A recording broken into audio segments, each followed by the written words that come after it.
Would you mind giving us your name and how long you've lived in this house? Ivan Tippett, been here for 15 years. Grew up this block actually. Grew up at 722. My grandmother, she's been living on this block since the 60s. Great. So we're just trying to get an idea of what changes you've seen in the neighborhood. Demographic changes, developmental changes, business changes, housing changes, anything like that. Uh, it's basically block. The whole neighborhood is basically it's populated by school students now at the Art Institute. Um, it used to be mostly black families on this block. Um, Now it's, I guess, due to the demand for housing, the rent and the property values have went up, and it's basically a student area now. Have you seen some people that you grew up with maybe being pushed out or moving out? Definitely. Was it a slow change? Did it kind of just happen the last 10 years or so? Yes. The last 10 It years. happened. It happened about a 3-year span, but it's been gradually over the last, I would say, 10 years. What about businesses? Have you seen any changes in that? Uh, just basically not that many small businesses anymore. And do you have any sort of a feeling about it you want to share? No personal feelings. Just it's America. It's capitalism. Yeah. It's how it is. I'm the associate minister around the 17th Fitch Ward. Okay, My wife was there, yeah? great. I used to be associate minister here, but I ran in there, yeah? And what's your name? My name is Reverend Rudolph Muse, Rudolph, M-U-S-E.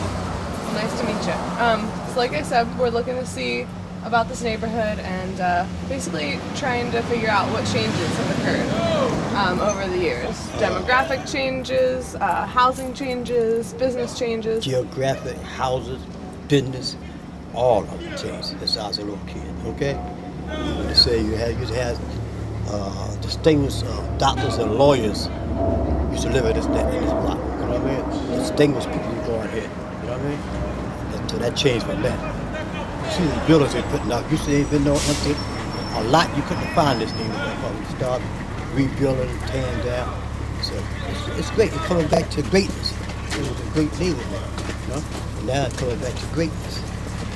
And there was a period in between when it wasn't great. Could you explain that a little bit? Well, everything was run down. The houses was old, and some people didn't know how to maintain their house, and the houses began to dilapidate. You know, and now everything is set to rebuild and whatnot.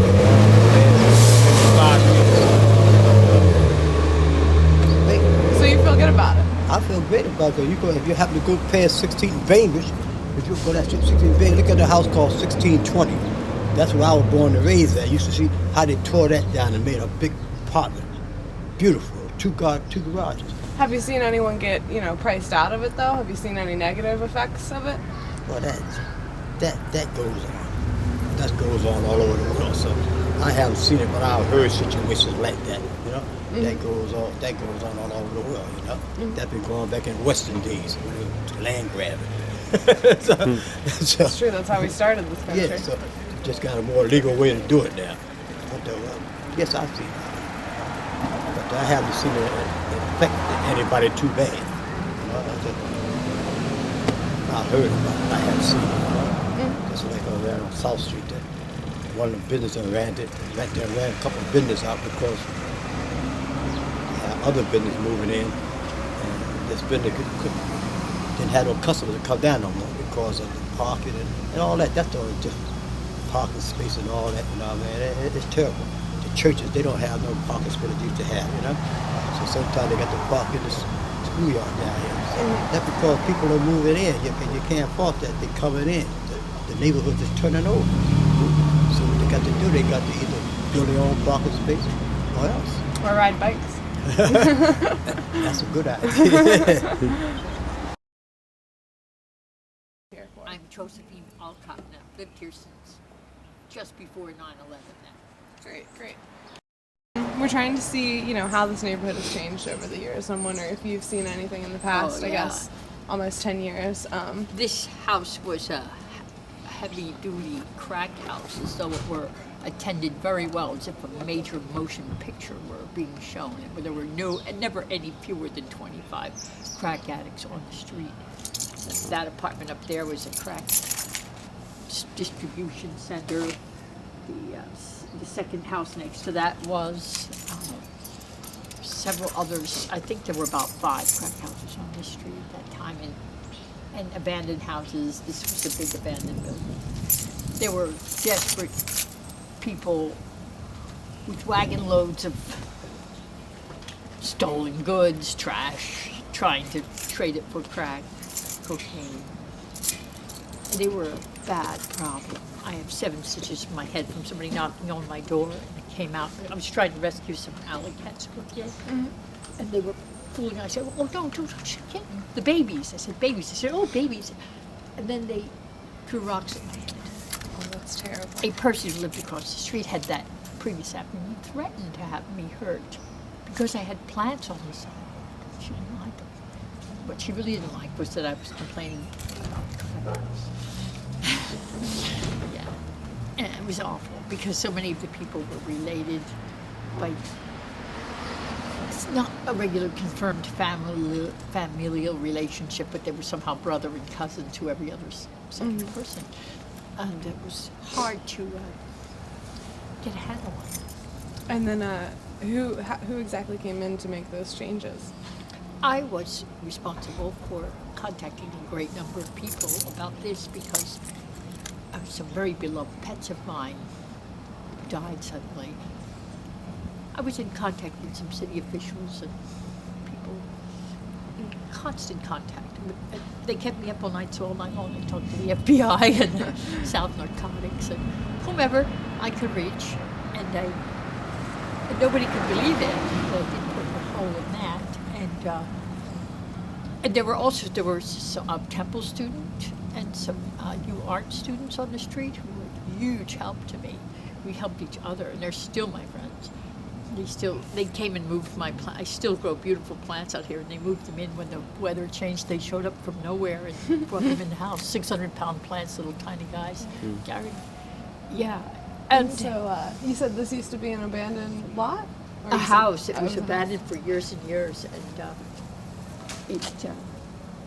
it became a single-family home. Nice people lived there, and some of the 1 or 2 more responsible residents, the crack people were putting a lot of pressure on me, getting me $1,500 fines against my plants, and also attacked me physically a couple of other times. Right here, we had a meeting in the Marian Anderson Center with them, and we decided to have a block captain to represent the position of the opposition, where the positive influence would be the art students and myself. We're just trying to be like a little family, and they wanted to go to school. They wanted to have passage to go to school. They didn't want to be robbed of their cell phones or have their homes entered illegally. Crack people just walk into your house and steal. Oh man! So have you seen prices go up at all? Oh yeah, I have no idea what the new tenants pay. My rent is now $975. And it used to be $750. Yeah, it's well below standard. I mean, it's really horrible. The back door doesn't really close properly. You put your whole arm in it, the basement floods. So you were talking about students here. Have you seen a demographic change of the people living in the neighborhood at all?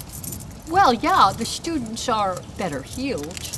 They have a larger disposable income, or they dispose of it differently. They dispose of it on rent.